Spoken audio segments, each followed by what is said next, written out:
Bonjour et bienvenue dans le podcast qui t'aide à transformer ta relation au manque d'art des gens. Vous avez peur de perdre ou vous avez perdu votre job, votre situation, bienvenue. Moi, j'en suis à 2 licenciements coup sur coup. Qui dit mieux? Le sujet de l'épisode du jour, bien, on va parler de gratitude. Gratitude qui mène à la paix.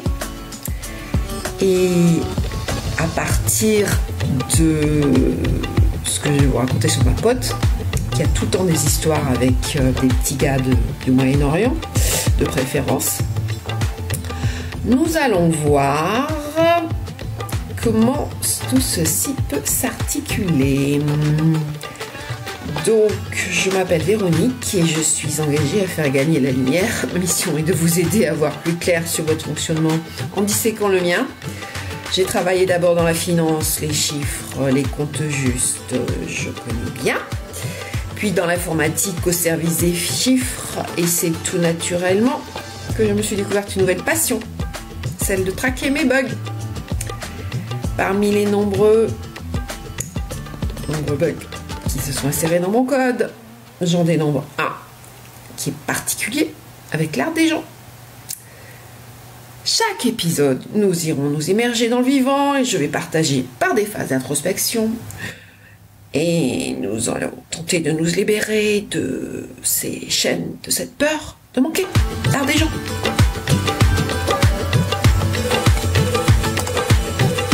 Bonjour mes chers auditeurs, j'espère que vous avez la forme et où que vous soyez, quoi que vous fassiez, je vous envoie mes plus belles vibrations.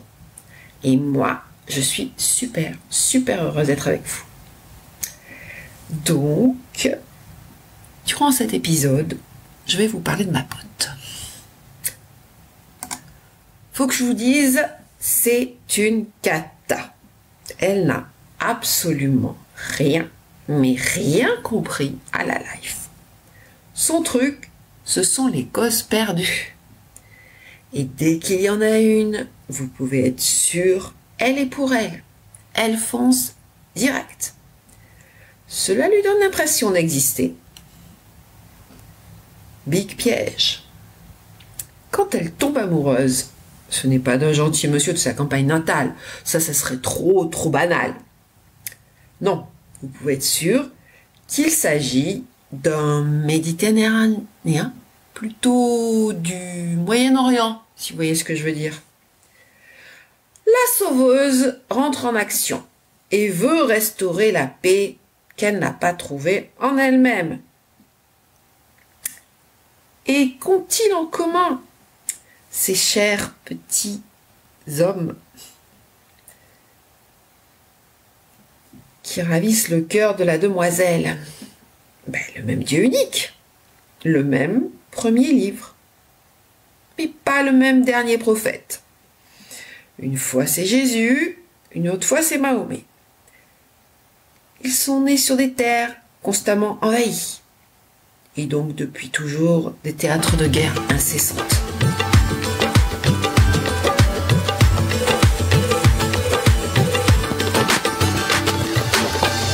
Ils sont, selon elle, plus dans le soleil, la chaleur, le sang chaud.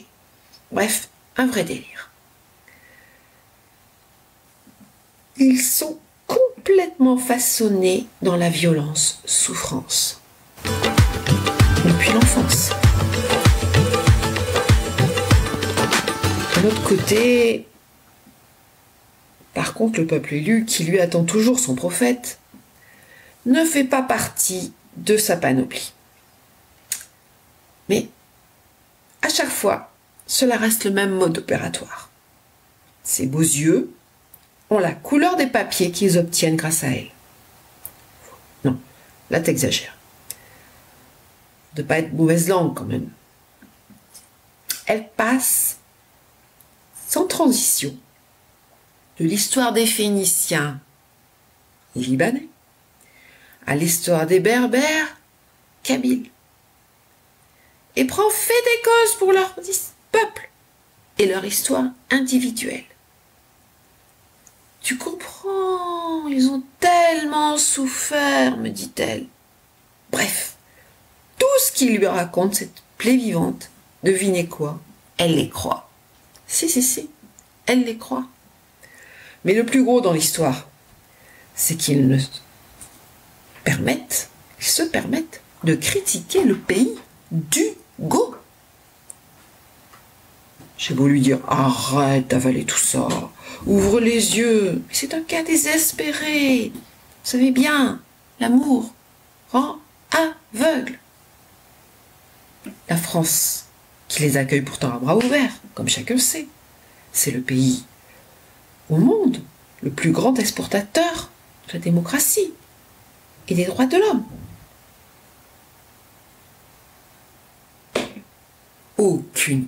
Aucune reconnaissance. Encore heureux qu'elles ne se convertissent pas à chaque fois. Pour résumer, voici ce qu'elle raconte, ce qu'elle me raconte.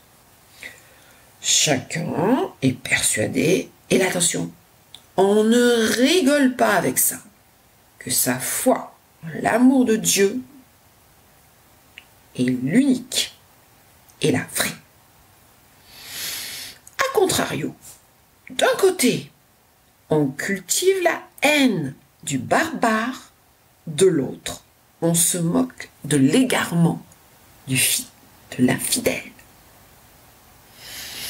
Chercher l'erreur. Mais le must dans tout ça, c'est le rôle que jouerait l'Occident dans ces éternels conflits. Ces amoureux, qu'ils soient des croyants en Jésus ou en Mahomet, ils ont à peu près la même version des choses. On en revient toujours au rôle du peuple élu, qui serait, selon eux, je cite, pas très clair. C'est pas moi qui dis ça. Hein.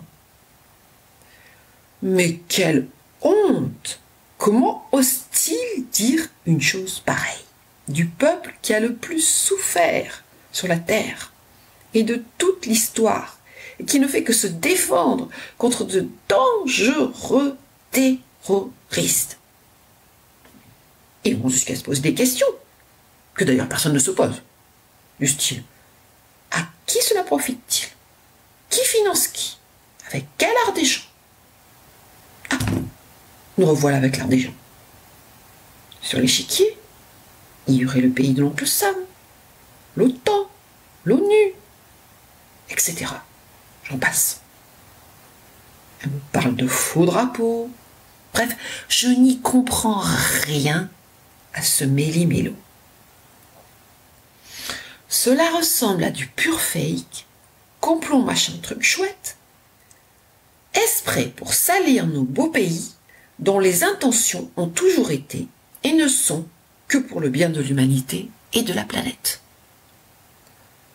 En attendant, ma pote, après avoir ouvert son cœur sans balise et sans limite, elle se fait jeter comme une grosse M-E-R-D-E.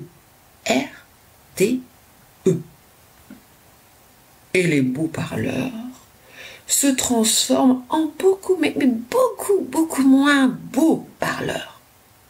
L'instinct guerrier reprend le dessus. Chasser le naturel. Et il revient au galop. Et devinez quoi? Elle ne leur en veut même pas. Elle leur pardonne. Selon sa théorie très fumeuse, ils agissent en fonction de leur niveau de conscience. Voilà ce qu'elle me dit. Oui, il faut que je vous précise. En plus de tirer aucune leçon de ces conneries, elle est complètement perchée. Et moi, j'ai donné de cesse de lui répéter. Quand est-ce que tu vas t'occuper de toi? Quoiqu'après cette dernière histoire, la vie lui a avancé un truc puissance 10 000, et bizarrement, je ne l'ai pas vu user tous ses Kleenex, comme d'hab. il semble, et ça ne serait pas trop tôt, qu'elle soit en train d'intégrer que pour la paix, que la paix soit à l'extérieur. Il conviendrait qu'elle soit avant tout et en premier lieu à l'intérieur d'elle.